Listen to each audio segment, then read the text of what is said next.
अपने निवास पर स्वागत करता हूं और आप सबको इस अंतरिम बजट जो केंद्र सरकार का प्रस्तुत हुआ है लोकसभा में, उसके संबंध में जानकारी के देने, अपनी बात रखने के लिए आपको यहाँ आमंत्रित किया है। मित्रों, यह बजट अंतरिम बजट प्रधानमंत्री नरेंद्र मोदी जी के विकसित भारत 47 के आगे बढ़ाता है। अगले 23 वर्षों के लिए दिशा निर्धारित करता है, जब भारत स्वतंत्रता की एक शताब्दी मनाएगा। यह बजट पिछले वर्ष के आधार पर बनाया गया, जो मोदी सरकार के सबका साथ सबका विकास के आदर्श के अनुरूप गरीब, युवा, अन्नदाता और नारी को शामिल करता है। बजट में भारत की G20 की अध्यक्षता के वर्ष के दौरान मोदी सरकार द्वारा किए गए कार्यों को रेखांकित किया गया है। सार्वजनिक निवेश को प्रोत्साहित करने, धीरे धीरे पूंजीगत व्यय की वृद्धि और लक्षित सार्वजनिक सेवाएं प्रदान करने के लिए राजकोषीय समेकन का राजकोषीय घाटा विशेष रूप से है 5.1% है का अनुमान है, जो पिछले वर्ष 5.9% था। और सरकार ये प्रयास कर रही है कि ये 4.9% से भी कम स्थिति में आ जाए।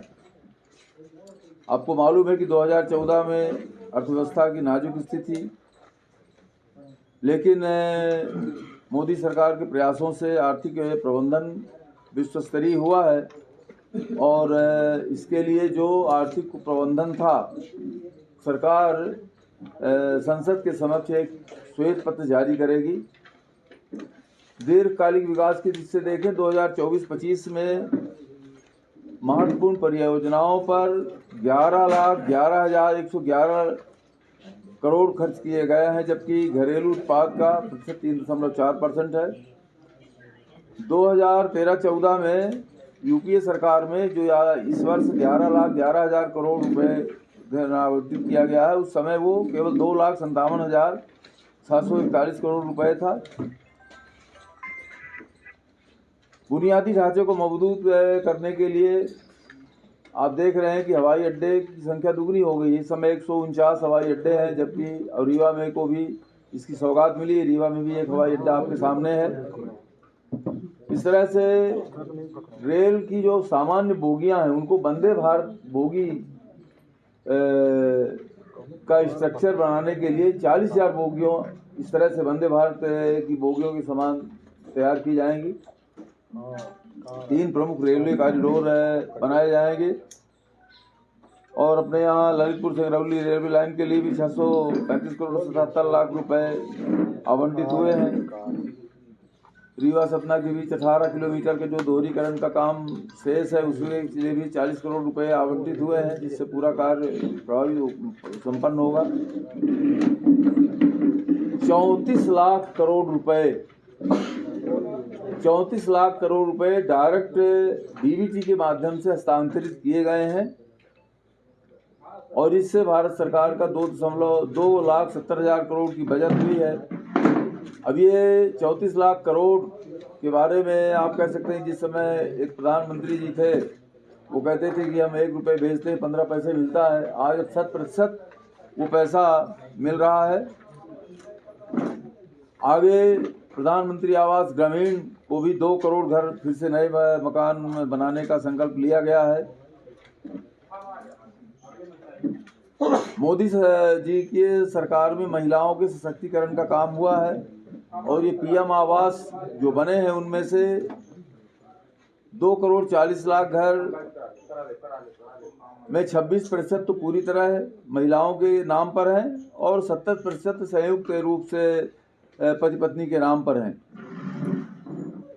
SHG सेल्फ हेल्प ग्रुप के माध्यम से 9 करोड़ महिलाओं को जोड़ा गया है। उनमें से पहले संकल्प था कि 2 करोड़ लखपति दीदी बनाएंगे, लेकिन 1 करोड़ लखपति दीदी बन जाने के बाद अब ये इस नए बजट में 3 करोड़ लखपति दीदी बनाए जाने का संकल्प लिया गया है। बच्चियों को जो सर्वाइकल कैंसर की बीमारी है, इसके वजह से बहुत ही बड़ी विपत्ति का सामना करना पड़ता है उनको। 9 से 14 वर्ष तक के बच्चियों को टीकाकरण प्रावधान किया गया है। आयुष्मान कार्ड जो अभी 5 लाख रुपए का बनता है, उसमें उसकी थोड़ा पैमाने को वृद्धि किया गया है। उसमें आशा वर्कर, आंगनवाड़ी कार्यकर्ता और सहायिकाओं को भी शामिल किया गया है। किसान कल्याण के लिए मोदी जी की सरकार 11 करोड़ 80 हजार लाख किसानों को प्रत्यक्ष सहायता दे रही है। डिजिटलीकरण के इलेक्ट्रॉनिक माध्यम से 1361 मंडियों को का एकीकृत किया गया है। नैनो डीएपी जैसे नैनो यूरिया, इस तरह से नैनो डीओपी को प्रोत्साहित किया गया है।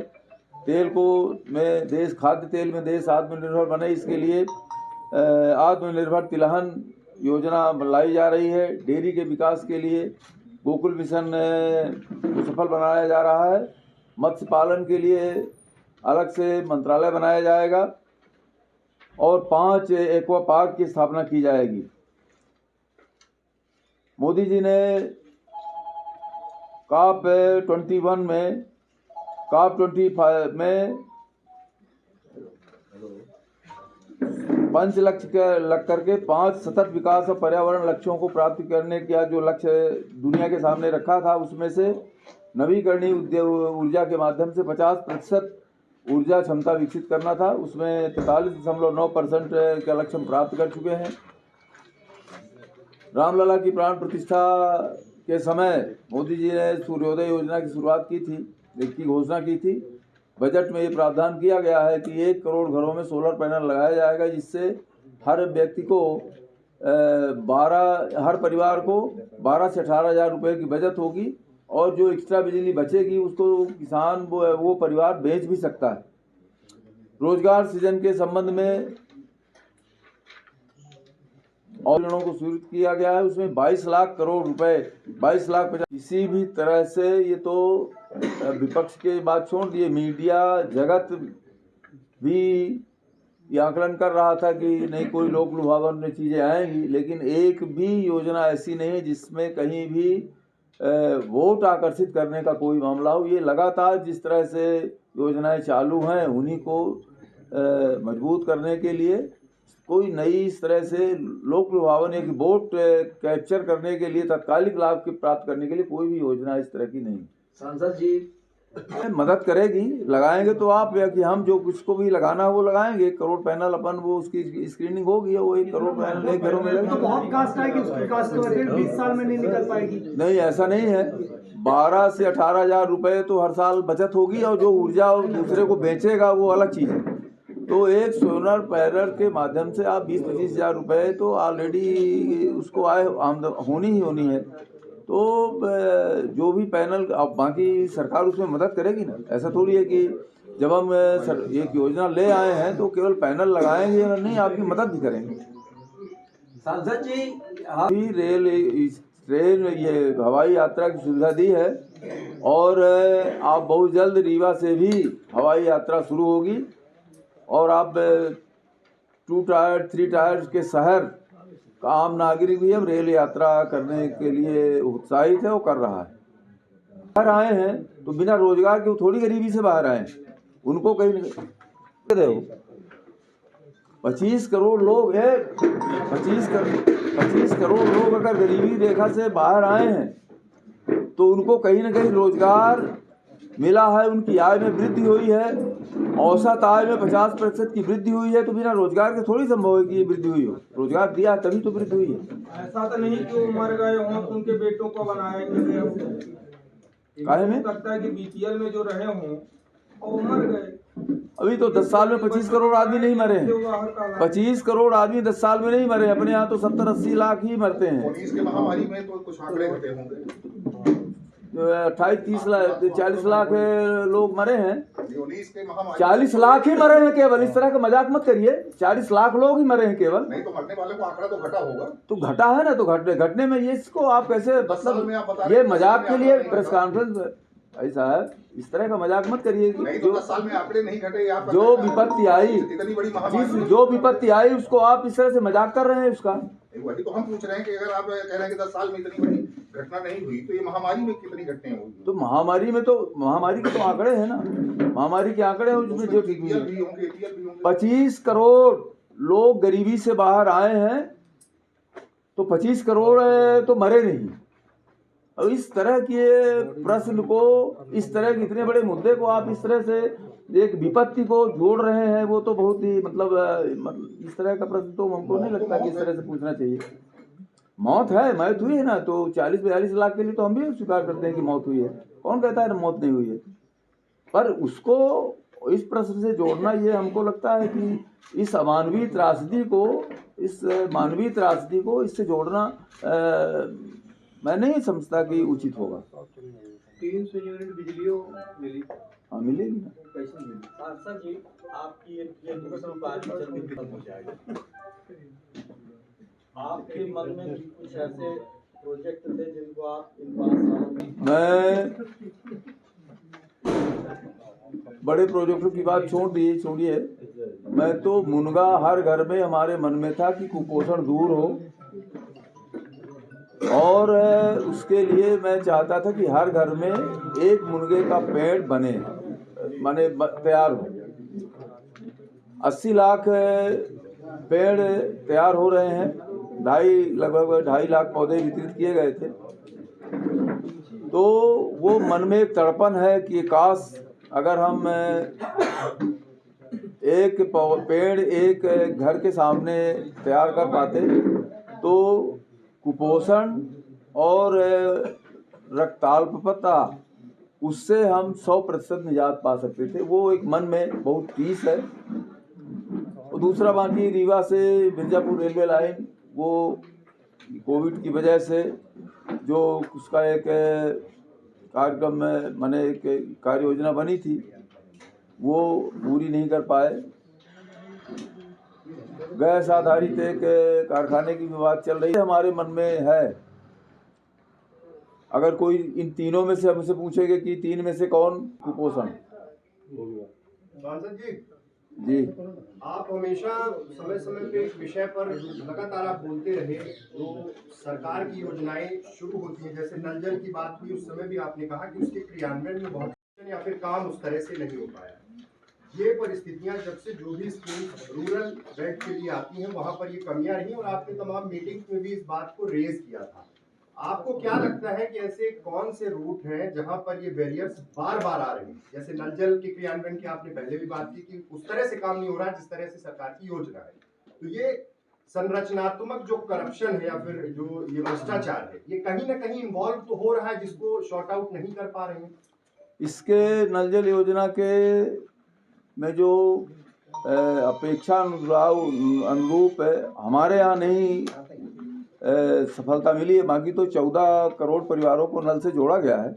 और आप चले जाएं इसी प्रदेश में भी मंदसौर के इलाके में, वहाँ नल जल से पानी मिल रहा है। पर्वतीय इलाकों में तो हर प्रदेश में ये योजना 100% सफल कह सकते हैं उसको।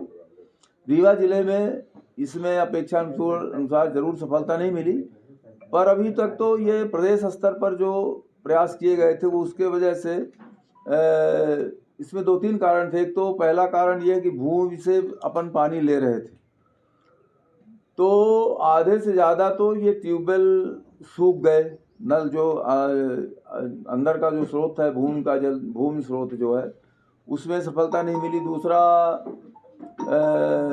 सर्वे ठीक ढंग से नहीं हो पाया था, कुछ बस्तियां छूट गई। एक गांव में, आधे गांव में पानी जा रहा है। ये जो कदेला समूह है इसमें कई गांव में पानी जा रहा है, लेकिन किसी गांव में 2 हिस्सा में जा रहा है, किसी में 1/3 में जा रहा है, तो किसी में 1/4 छूट गया है। अब जो नई योजना केंद्र सरकार ने 3200 करोड़ रुपए मोदी जी ने दिए हैं पूरे रीवा लोकसभा के लिए, उसमें बाणसागर का पानी आएगा, टोंस नदी से पानी लिया जाएगा। तो ये जो जमीन के अंदर के स्रोतों के सूखने का एक बहुत बड़ा बिंदु रहा है, वो समाप्त हो जाएगा अपने आप।